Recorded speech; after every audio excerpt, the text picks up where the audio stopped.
blower test to see how inefficient our listeners' homes were, which I almost fell off my chair at breakfast today because it was at 4, I think, during the show. I'm like, hey, Roy, how's it going? He's like, we only got 4. I'm like, okay, great. This was a huge success. But he had 40. Yeah. What does that tell you just from I know it's not a deep dive market research, but when you have 40 WGN listeners call you after you mention it one time during our show 2 weeks ago, what does that just tell you about the need for your product within the marketplace? Just tells me I'm a terrific salesperson. Wow. No. And here we were talking about how humble you were at breakfast, so that's counterproductive. No, obviously kidding. It tells me that there's a tremendous pent-up demand. That this is one of the things we were talking before the show about.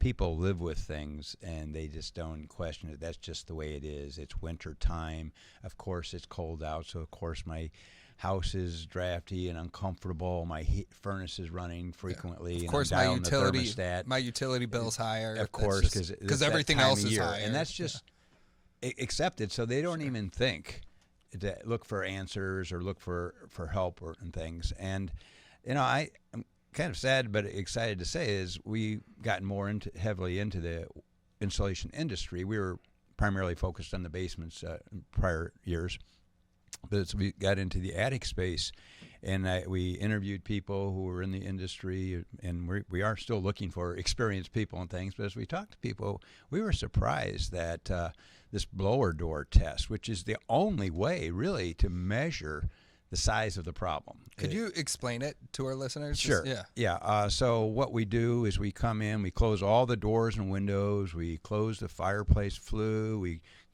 shut off any pilot lights and things, and then we put a door with a screen on it and a fan on your front door, and it has a meter on it, and we literally start sucking all the air out of your house. That's why we shut off the pilot lights. Yep. And the meter tells us how much air is coming through your house, and it's measured by air changes, how many air changes you have.